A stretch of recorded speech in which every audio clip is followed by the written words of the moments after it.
You're listening to the 123 show with me, Noreen Mayer, this Thursday afternoon. Let's turn to our first guest and topic of today. In the next 10 minutes or so, we're talking about breaking our COVID-19 routine and going back to the office. Now, I'm sure many of us at some point in the last 3 months have experienced this sort of unusual work from home arrangement, which at the beginning, a lot of us slowly realized that the fantasy from working at home may not actually match the reality, but we made the best of a non-ideal situation. However, it really is time to break that COVID-19 routine and go back to the office. So how should we be managing that? I'm delighted to be chatting again with Dr. Eslyn Terragina, who is a chartered psychologist and a psychotherapist with Mind Balance Hong Kong. Welcome back on the program, Eslyn. It's great to speak to you again. Thanks for having me back, Noreen. Great to speak to you too. So before we talk about breaking that routine, let's just perhaps talk about that COVID-19 routine and what it looked like for many people. I mean, what have some of your clients or some of the people you know said about it? I think there's been very mixed things. I think this is what makes going back to work difficult, because we were confronted with having to work from home and changing our routine and dealing with the disconnectedness and, having a very different kind of day. And a lot of us, I think, has put a lot of effort into trying to build those new routines, keeping ourselves mentally healthy, enhancing our well-being despite the restrictions. And, of course, now we finally managed to get into that routine. We're going to have to shake it up again. Absolutely. It's precisely that. It was breaking a perfectly fine routine and then building a new routine and getting used to this new routine, but having to go back to that old routine. How does that sort of affect people's stress levels? I've actually heard some people saying they feel stressed about the prospect of having to go back to a essentially 8 till 6 job. Well, yeah, I think it's an ongoing change process, if you so will. And with persistent ongoing change often comes a sense of grief. So in the start, with working from home, we may have found actually there's things we missed from work, being able to leave our home space, go to a workspace, be motivated, be focused, have that human interaction, then go back home. Now that fell away. And so we had to almost build a workspace in our homes. And now we might have found some advantages there, maybe spending more time with the family or being able to schedule our breaks in a good way or, skipping the commute and then being able to do some exercise instead or go and do something more quality time that we wouldn't have been able to do otherwise. And now going back to work, we're going to have to let that go again. And I think for a lot of people that can be not only frustrating because, we've put effort into building a good work from home kind of environment for ourselves, but also just, maybe a little bit sad having to leave family at home and not being able to, have that 20-minute lunchtime workout or whatever we did in our own homes. Yeah. What about you? Did you had to come into the studio, didn't you? But what did you experience during that kind of period? Yeah, that's a great question, Eslyn. I didn't really get to work from home the occasional few days where I did, and it was really just that fantasy, I'm going to get so much done at home. And the reality is you're productive in the hours that you do sit in front of the laptop, but then you get distracted by the children, by different things. But then you make an extra effort to build that focus. And you feel like a big sense of achievement. You think, I've sent out 5 emails in the space of 10 minutes. Wow, that's more productive than in the office. My bosses aren't listening, but there is that sense of I've got to get as much done as possible in a shorter time frame. So you do feel more productive, and you're able to curate your day according to different things. So perhaps I have my lunch at 11:30, but and then when the kids nap, I was able to then do more work while they nap rather than shifting my lunchtime, which would overlap with their nap time. So and I think I think that really shows the massive adaptability that humans have, right? Because ultimately we all went into this thinking, this can be impossible, right? Like I'll not get anything done and it's not comfortable and I can't create that productive space.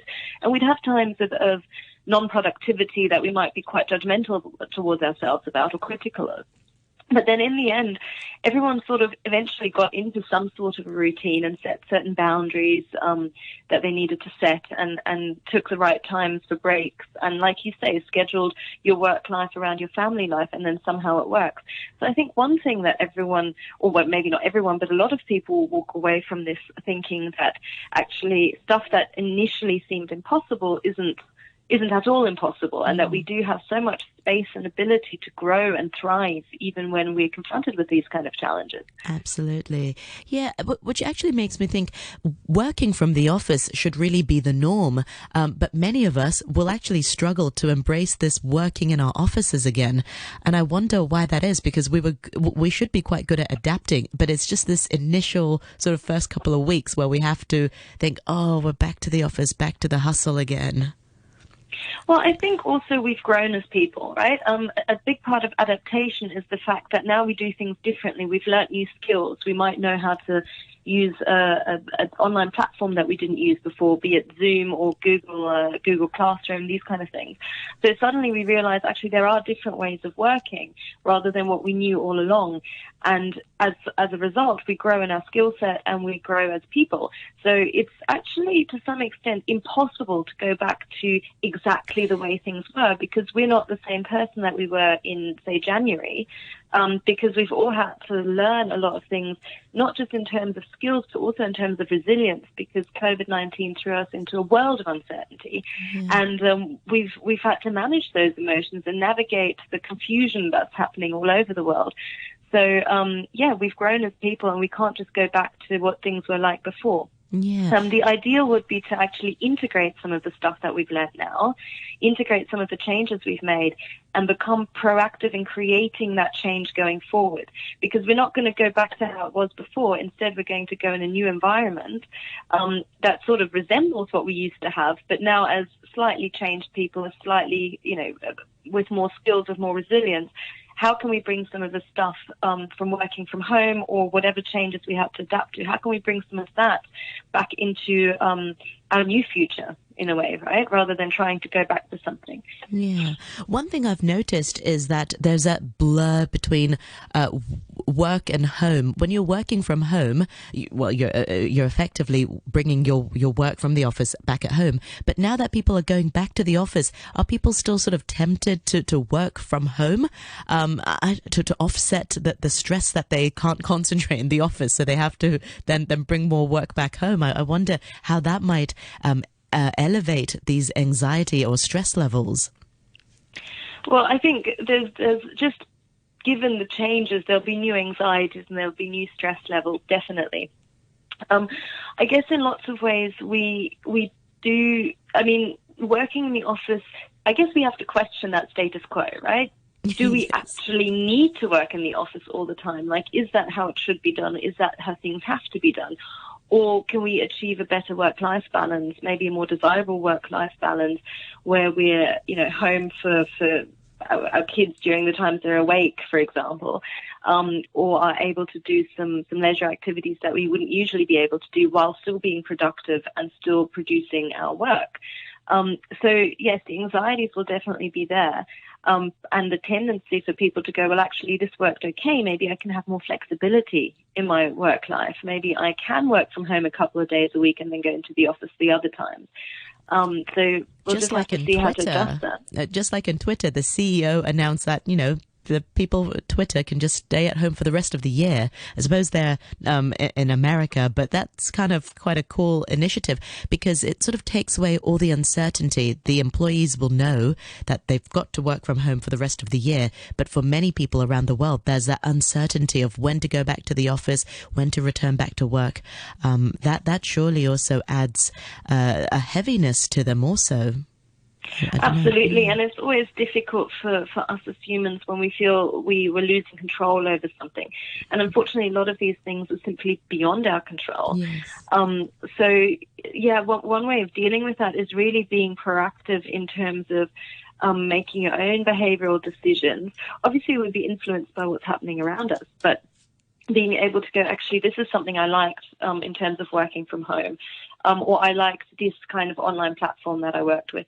And then really going, okay, how can I integrate that into my future? Because that will help us to regain that sense of control and also to have some sort of a plan rather than sort of being a ping pong ball being flipped around between different decisions of policymakers and companies and things like that. I was just thinking about that plan. You know, why are some people better at coping than others? And many of the times, those people plan ahead. Bosses and whatnot, they plan who to come back to the office, and staggering that can also minimize anxiety amongst all your staff.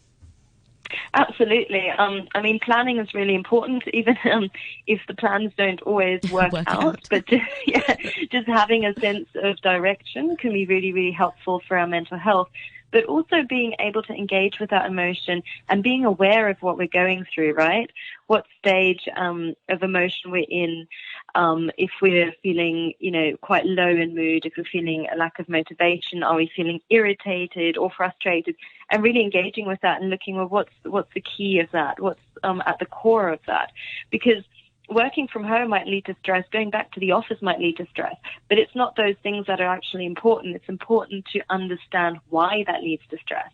Is it a sense of disconnection? Is it a sense of feeling overwhelmed because of, now having a commute again or having to change the routine?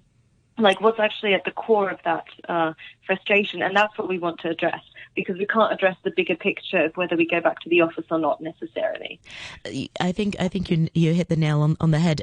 Life after lockdown, when you mentioned just now about the commute, even though I continued to go to the office, I noticed a lot of people stayed and worked at home. So obviously when I took the MTR to work, the MTR was relatively quiet. But now I've noticed that the last couple of weeks, it's so busy that it actually adds to my irritability. It's like, where are these people coming from? And it does sort of set the tone for the rest of your day a little bit. You feel so annoyed with people bumping into you.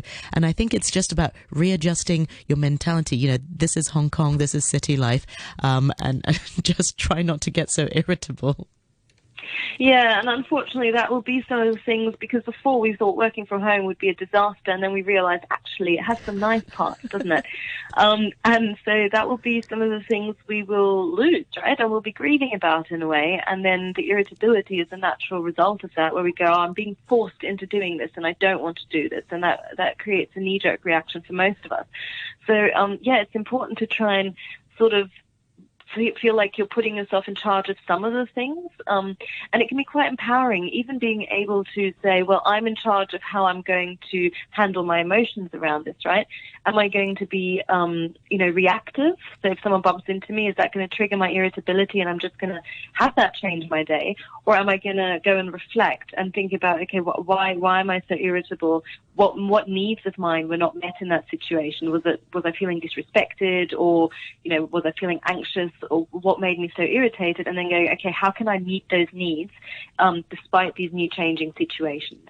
And I did analyze that, Eslyn. Very interesting. You mentioned that. I did try to analyze it. And I think what it was because the person who bumped into me was wearing a face mask. I mean, like everybody was. And usually people are quite apologetic. But I guess with the face mask, you can't really tell if they are sorry or if they actually just sort of said sorry, and you can't read their lips. And it puts on an extra sort of distance between people with the face mask. So I couldn't really engage with the perpetrator as I normally would. So MTR wars. Exactly. Yeah, and that's absolutely right, Noreen. You'll lose a lot of the nonverbal cues that we use as social animals to communicate with each other, and also to show remorse or regret over something we've done. Some of these cues can be very subtle, and indeed the face mask does mask that, quite literally, takes it away from us, and so that can heighten our irritability. Absolutely. Yes. Meanwhile, Eslyn, it's always so lovely to talk to you. And if our listeners want to know more about you and your work, they can visit your Facebook page, which is Mind Balance HK, and they can search for Dr. Terragina, or go to your website, which is mindbalance.org. Meanwhile, thank you very much for your time this week. Until next time, thank you. Thanks, Noreen.